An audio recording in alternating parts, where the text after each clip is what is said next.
So today we're going to be learning about what narcissists and people who are toxic and manipulative eventually learn about highly empathic people. If you love this content, please don't forget to click the subscribe button and the notification bell. This way, every time I upload a new video, you, dear one, will be the first to know.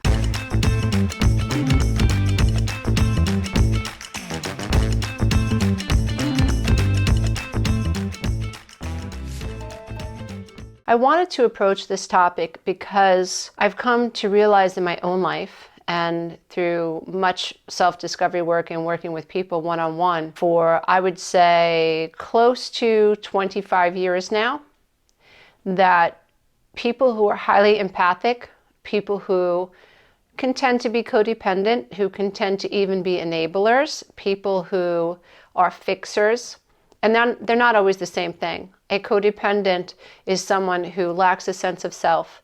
A codependent is someone who enables because they're afraid of losing control. And they have been conditioned and thus brainwashed as children to think that they are not good enough. And in order to feel a part of and to soothe that need for connection, which all human beings have, and it doesn't matter from where you come in the world, as human beings, if you feel disconnected and abandoned, that is the worst thing that you can carry in your life. And that will create a disorganization in your mind and a disorder of your mind, a disorder of your psyche. And that's not your fault. That's just a consequence. The good news is that you can reorder your mind and you can gain a sense of self back that is more ordered, that is more in alignment with your personal truth and empowering. But that's for another session. Today I wanted to talk about why a codependent who is highly empathic, some of the things that they need to know, and also recognize why and what codependents need to understand about themselves, why they need to understand this part of their personality. And with an empath, someone who is not necessarily codependent, but somebody who was born and interprets the world through their feelings, and someone who cannot help but feel other people's feelings and intuitively understand why people are self-destructive, why people are in pain, why people keep sabotaging their life, and how an empath cannot help but soak up the energies of the people in the room, and what people who are highly narcissistic eventually learn about empaths, especially those who take up the sword of self-discovery and self-empowerment, who take up the sword of inner child healing work, and who are really serious about ascending the chains of the past or the limitations of ego consciousness. And yes, empaths can operate from ego consciousness. We are people who want to save everyone, and not from a narcissistic sense where I'm going to save everyone and, I'm a communal narcissist. And it's not about the person that I'm helping figure out how to save themselves. It's about the notoriety I get because I help teach people how to save themselves. They're two different things. And you could be involved in an ashram, you could be going to temple, you can be going to yoga classes, you can be seeing a psychotherapist or a therapist or a life coach, and come to realize that the people who you've hired and entrusted to help you are really more concerned about what you think about them being awesome because they do what they do. That is a form of communal narcissism.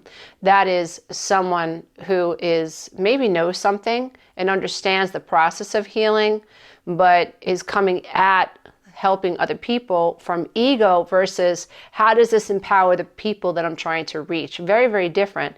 And how clearly am I articulating this message so that the person I'm trying to reach can really absorb it and apply it to their life, and how does that affect that person's life and their ability to show up in their life in a healthy way, feeling emotionally confident and resilient because they've figured out how to process their mind and organize their mind in a way that they're not going down the rabbit hole over their emotions around this person. So empaths, people who are highly empathic, and I know that there's a debate where people say there's no such thing as an empath. And maybe that's by definition, maybe there's no psychological term for being an empath. But certainly if you are someone who cannot help but interpret the world through your feelings. And you are someone who feels overwhelmed by the sadness of other people. Somebody who can just intuitively pick up on why people feel the way they do, even if they're making a mess out of their life, right? Because that's the sticky part. It's like when you're super sensitive around people's emotions for whatever reason, it could even be early childhood abuse that makes you super sensitive. Your needs weren't tended to, so you don't have healthy ego boundaries, so you're forced to try to understand the chaos around you, which makes you super empathic. Maybe there isn't a psychological term that is true, like, oh, empaths are a thing, right? And we got to be careful. There are opportunities for people to think that they're morally superior to someone else because they have deemed themselves an empath. So even that in and of itself, it could be narcissistic. So you want to be careful. That's why it's so important to organize your mind and to understand that we're supposed to be coming from a love-based and a compassion-based mindset that is inclusive versus exclusive. Although it's important to flush out where is the separation from me and other people, I also understand that we are one. So it's not about moral superiority or subjective morality. It's none of that. It's like, wow, I've had these issues with narcissistic siblings or narcissistic parents or narcissistic coworkers or partners that were manipulative or very self-absorbed, very grandiose, lack self-awareness my whole life. And recognizing now that I tend to be someone who feels other people's feelings. And in feeling other people's feelings, I also, for whatever reason, can intuitively understand why this person is abusive or why this person is narcissistic. And there's a part of me that feels drawn to wanting to save or rescue that person. And that is like a truly innate feeling, whereas you could have all of those feelings and you could be codependent, but those feelings are motivated by fear, they're motivated by lack, they're motivated by actually self, the wounded self, the false self. Please see me, please need me, please find value in me so I can feel okay. So my anxiety, if I'm a highly empathic codependent, my ability to be empathic is being filtered through the lens of a wounded codependent who doesn't feel good enough. So now my desire to save you is also mixed with adult children issues where, no, I have to be the savior of my family. I have to be the glue. I have to be the mommy. I have to be the rescuer because no one rescued us as children. And so I have all this empathy for my siblings, or I have all this empathy for my parent who's being taken advantage of. And when I feel in control and everybody's operating the way I want them to, and all of my good favor is being acknowledged and I'm seen as valuable, then my inner anxiety calms and I can feel like, okay, we're on the right track. So we could be highly codependent and highly empathic, but our empathy, our innate empathy, is going to be obscured, or I would say littered, by our inner child wounds. That's why it's so important to flush this out on your life's journey if you really want to organize your mind and learn how to use your brain and your emotions and your thoughts in a way that it's optimal. Because if you have inner child wounds, then the most amazing processor on the entire planet, the human brain, is not going to work optimally for you because you're running off of false data. You're running off of lack. You're running off of trying to control outside of you what you can only control inside of you. And so what I want to really everybody to take away from this is that you can be codependent and highly empathic at the same time. And you could also be, in my opinion, highly empathic and not codependent. But what will eventually happen in both situations, if you're highly empathic, you want to really be careful, because your natural empathy for other people, especially if you're a go-getter and you recognize how hard work eventually pays off, you could be a super achiever and highly empathic and sensitive to the needs of other people. And in a relationship, you are very likely to attract somebody who is wounded and then jump right into the role of, well, I can fix this person. All I have to do is love them. I jumped into that role with my first husband. I thought, all I have to do is love him. I could see all of his wounds from childhood. I understood the family dynamic, or at least I should say I thought I did at 21. And I thought, all I have to do is love him and be there for him and nurture him, and things are going to work out. That's very short-sighted. It was very immature. And I was settling for crumbs. I didn't know what I know now. I didn't understand personal boundaries. I didn't understand that wanting to save people doesn't solve anything. And saving people doesn't solve anything at all. If anything, it just makes things worse. Whether you're codependent and highly empathic, or codependent, or an empath, or someone who's highly sensitive, and you tend to really feel the emotions of other people, you're probably going to get into trouble, or if you haven't already, in relationships. My son is extremely empathic, and he has his whole life, except for the last relationship, thank heaven, he's in a beautiful, loving relationship. He is now married to a wonderful, wonderful young woman, which I'm so happy for him. But he's always been a highly empathic man. He was always a highly empathic child. And the problem that he had when he started dating was he was attracting people that he wanted to fix. He had so much emotion towards them and so much understanding towards them. And it didn't come back from the females. It did not come back. And his first marriage was, in my opinion, to someone who was highly narcissistic, manipulative, and was lying to him from day one. So she had an agenda. And yet my son did not have an agenda aside from, I see her boo-boos and I want to nurture her so she knows how much I love her also, but so that she could feel good about herself. It doesn't work out. It was a complete exploitation. And so what you will discover, or what narcissists, or people who are highly manipulative, people who are predatory in their personality, people who are highly disagreeable, people who see you as a means to an end, people who lack authentic emotional empathy. They may have cognitive empathy where they understand the cause and effect nature of, like, a wound, like your dog getting hit by a car. They know, oh, that must be causing sadness. They get that. But the ability to slip into your skin, no. They don't want to do that. They can't do that. They're impaired. They're empathy impaired, which is why it's easier for them to be a predator, where somebody who is not empathy impaired, especially someone who's healing, it's really difficult to be someone who can rationalize and justify hurting another human being, because you can slip into that person's skin, even if that person has hurt you.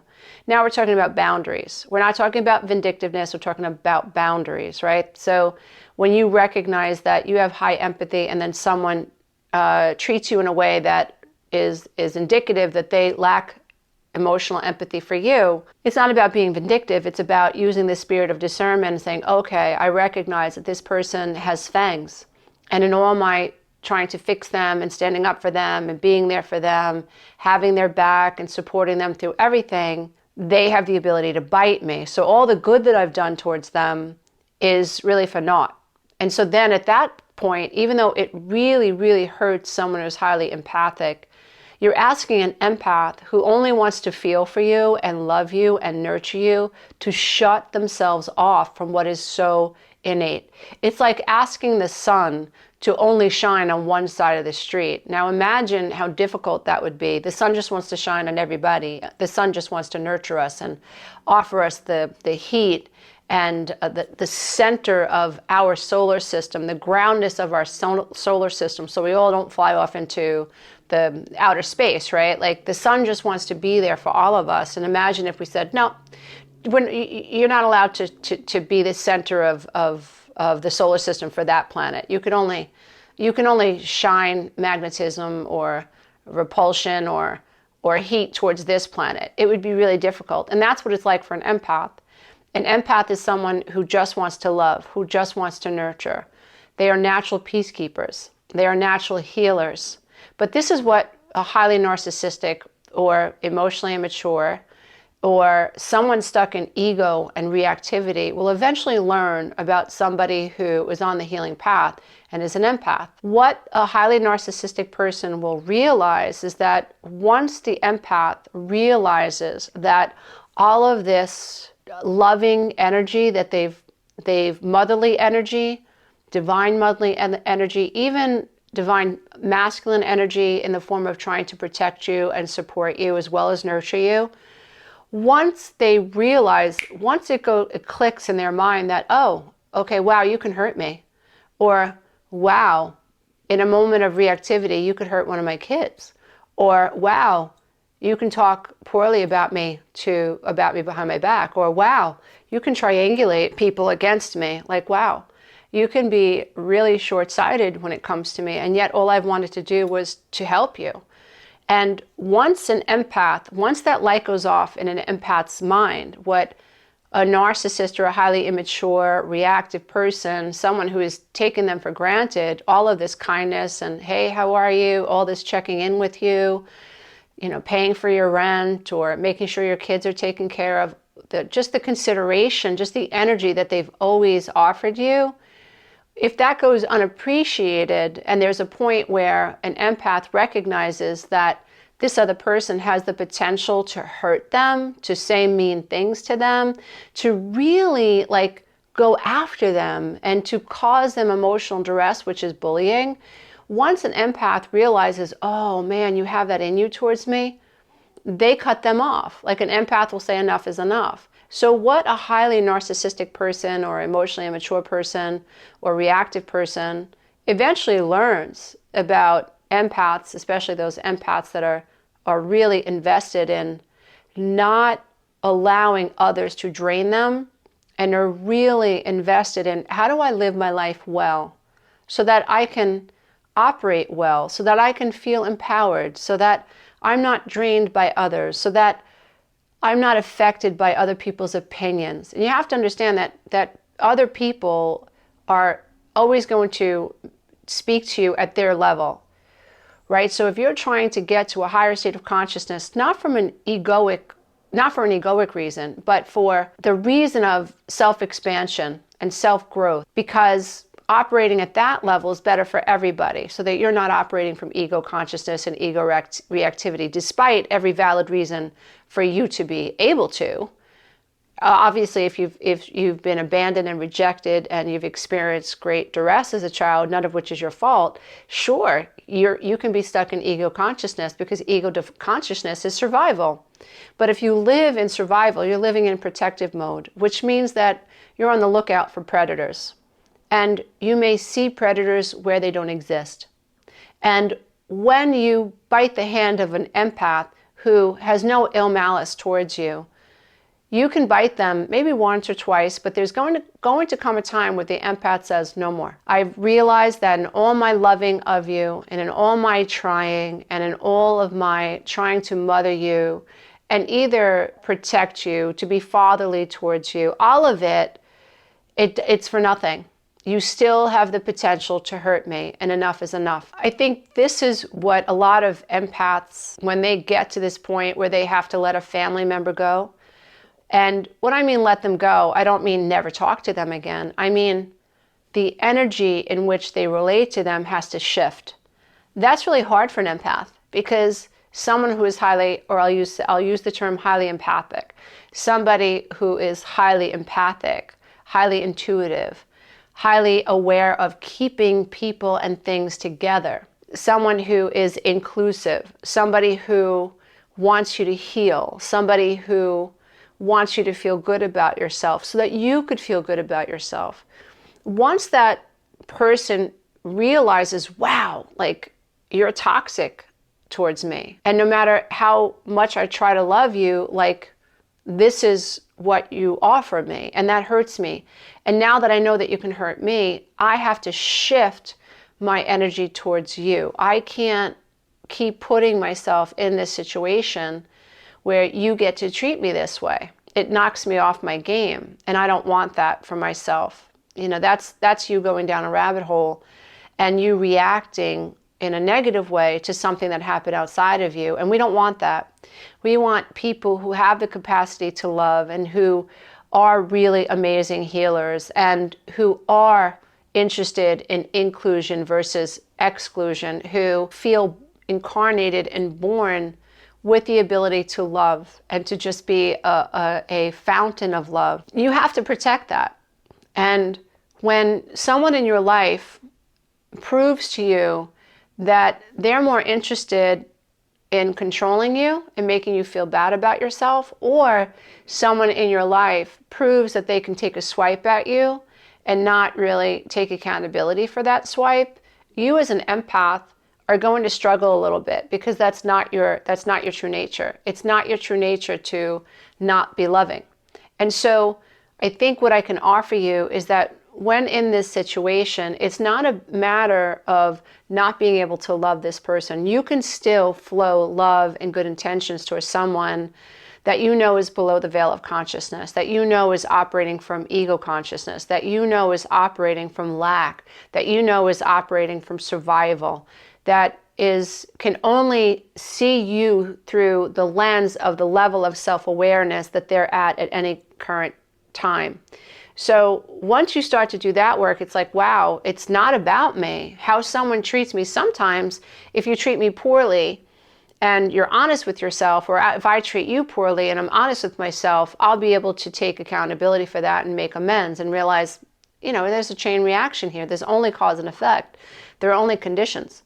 And I either operate within the divine laws that empower my life, or I operate within the divine laws that disempowers me. And certainly my intention that I have towards people, whether via face-to-face or an email or text message or on social media or in the vicinity that I'm sharing with someone, there's going to be a chain reaction to that intention, verbalized or not verbalized, known or not known. If I have ill intentions towards you, there's an energetic consequence to that. Or if you have ill feelings towards me, there's an energetic consequence to that, because nothing escapes under the heavens. Nothing is not known. And that's because of the divine laws that govern time and space, like cause and effect. So nothing escapes.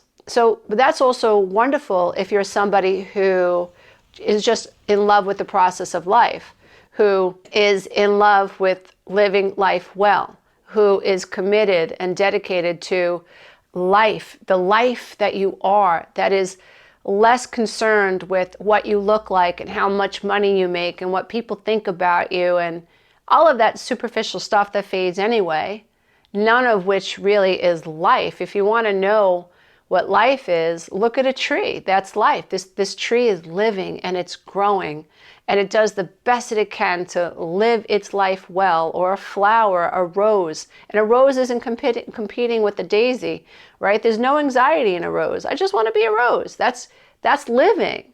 That's us staying in our own lane and figuring out what's important to us, and us also ebbing away from people who, through their stuckness, through their state of consciousness, have the ability to be thorny and prickly and to take swipes at us unnecessarily. And someone who is highly empathic has to recognize where that line is so that you can protect yourself. And if you're an empath, you're not going to be comfortable when people tell you to just cut people off and to be vindictive and to try to get them back. That's never going to feel right for you. Now, there are some people like, yeah, I got to get my ex back. I got to do this. I got to do that. And they don't want to let go yet. But if you're an empath, it hurts you. All you want to do is walk away so that you can be peaceful and you can start flowing your love and flowing your light towards something else. It could be a passion of yours or a desire of yours or just towards yourself. But if you are highly empathic, you're never going to be comfortable, tolerating someone else's mistreatment. It's never going to feel right to you. And one day, that person who's not treating you well is going to recognize that they bit the hand that fed them once too many times. And there's nothing left for you. It's just like once that light bulb goes off, you're just like, oh, okay, got it. Okay, you can do that to me.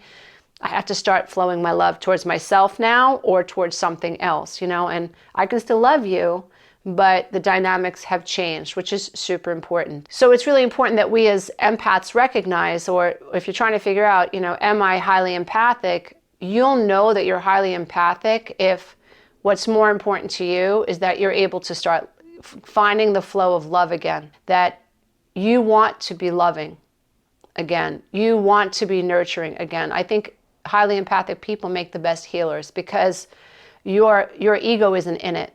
What's most important is that you share information, or that you help someone. You're a conduit, like you're a bridge between that person and their ability to heal themselves. That's what's going to matter to you. And if you do that, right, you're never going to have to worry, because abundance follows that. That's an abundant stream.